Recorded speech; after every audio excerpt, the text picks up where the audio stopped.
Գյուրջան Կասկադ, հասանելի բնակարաններ 65 ամիս մարման ժամկետով։ Ես էլ շատ ուրախ եմ, որ այս քննարկումը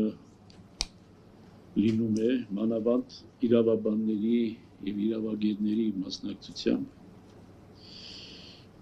Ես իմ խոսքը կսկսեմ մի փոքրիկ պատմական էքսկուրսով 1987 թվականին աշնանը ուրեմն խորհրդային միության առողջապահության նախարար Չազովը այցելեց Մայրաթոր Սուրբ Էջմիածին եւ իրեն ուղեկցում էր խորհրդային Հայաստանի վարչապետը։ Ես այն ժամանակ Պարս Սարգսակ վեհարանում աշխատում էի, ծառայում էի եւ ներկա եղա այդ ընդունելությանը վեհապարի Վազգեն վեհապարի կողմից իբրև զուտ Սարգսակ, որ պետք է ինչ-որ հանրարարություններ կատարի։ Եվ իմ առաջին շփումն էր դա ընդհանրապես խորհրդային Հայաստանի բարձրաստիճան ղեկավարության հետ։ Եվ ես ուղղակի շշմեցի այն վերաբերմունքից, որ ցուցաբերեց խորհրդային Հայաստանի կոմունիստ վարչապետ Ֆադեյ Սարգսյանը, որ դիական խոնարհումով, թեև տարիքային էլ մեծ տարբերություն, շատ մեծ տարբերություն չէր, որ դիական խոնարհումով, ամենայն հարգանքով, բոլոր այդ բոլշևիկյան գաղափարախոսությունը մի կողմ դրած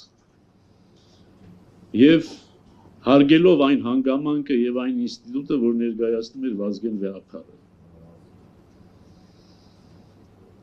Եվ դրանից հետո էլ մնացած բոլոր վարչապետների հանդիպմանը երևի թե ներկա եղել եմ ամենայն հայոց կաթողիկոսների հետ եւ կարող եմ վստահաբար ասել, որ բոլորի մոտ եղել է այդ պատկառանքի եւ խոնարհության զգացումը։ Ինչը որ անպայմանորեն պետք չէ մեկնաբանել անձնական գետնի վրա, այլ որ պետականության հասկացողությունը եւ պետական ինստիտուտի մոտեցումը կրոնական ինստիտուտի նկատմամբ այդ բոլոր մարդկանց մոտ խորապես նստած էր եւ խորապես կայացած էր։ Եվ խորհրդային Հայաստանում նույնիսկ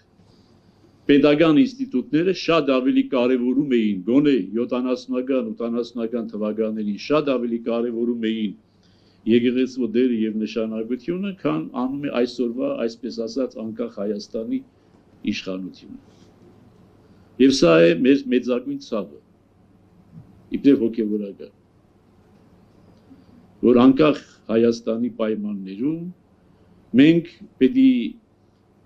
վերադառնանք 1920-ական, 30-ական թվականների ժամանակներ, երբ որ մասսայական հարձակումներ էին տեղի ունենում հայ եկեղեցու եւ հայ եկեղեցականության նկատմամբ։ Ինչը որ կարող է թույլատնել եկեղեցին, բայց ավելի ողբերգական հետևանքներ է ունենալու պետության եւ պետականության վրա։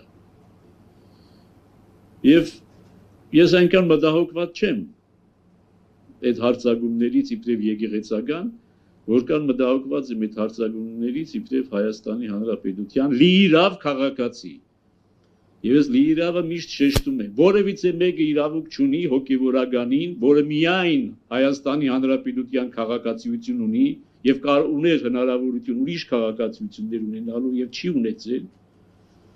մնացել է միայն Հայաստանի Հանրապետության քաղաքացի, որևիցե մեկը չի կարող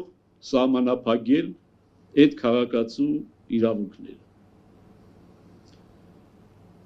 Եվ մենք, եթե ընդհարման մեջ ենք նույնիսկ շագերտների մեջ պետականության հետ չէ, որ հագամարտության մեջ ենք, այլ այսօր իշխանության մեջ։ Եվ երբ որ ասում են մենք զբաղվում ենք քաղաքականությամբ, այսինքն մի իշխանություն, որ կարող է հազարամյա, երկհազարամյա Արցախի թեմը լիկվիդացնել, եւ մենք պիտի ծափահարենք եւ ասենք, հա, դա մեզ չի վերաբերում, սա քաղաքական հարց է։ Եվ որ մի իշխանություն հարյուրներով, հազարներով եկեղեցիներ եւ վանքեր հանձնում է թշնամուն եւ այդ տարածքը հայտարարում պատմական Ադրբեջան, ուրեմն մեր ընդվզումը քաղաքականության մեջ ընդգրկվել է, ուրեմն մենք իբրև Հայաստանի Հանրապետության լիիրավ քաղաքացիներ ցանկացած իրավունքից կարող ենք օգտվել, որով օգտվում է որևիցե մի քաղաքացի։ Հետևաբար վերադառնալով իմ ասածին, իմ մտահոգությունը այն չի, որ եկեղեցականության վրա հարձակվում է, շատ են հարձակվել, սրանք է կհարձակվեն, կասնեն կգնան։ Իմ մտահոգությունը առավել, եւ այս մասին եմ ուզում շեշտել, իմ մտահոգությունը առավել պետական ինստիտուտների բացարձակ եւ ամբողջական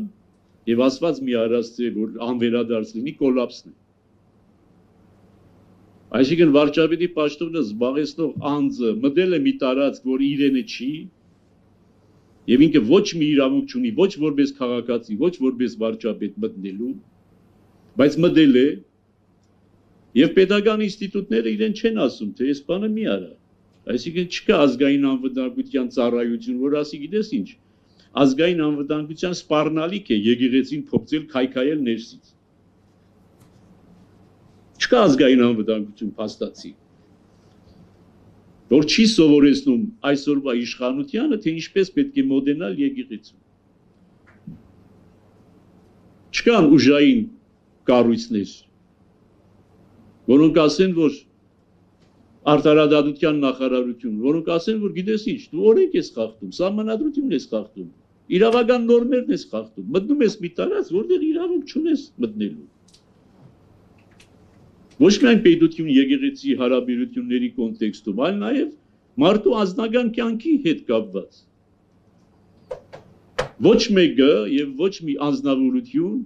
Հայաստանի Հանրապետության մեջ մարդկանց անձնական կյանքից այնքան գաղտնիքների եւ գիտելիքների չի տիրապետում, որքան որևիցե մի հոգեվորական։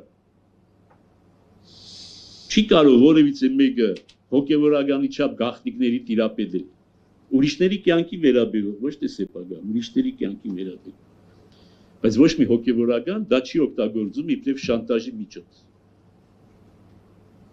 Երբեք չի սպառնում որևիցե մեկին հրաբարակելու համար որևիցե մի գաղտնիք, որը նույնիսկ խոստովանության ճանապարհով չի ստացել, ուղղակի մարդը մոտեցել է, խորհուրդ է հարցրել, ասել է, դա խոստովանություն չէ դեռ։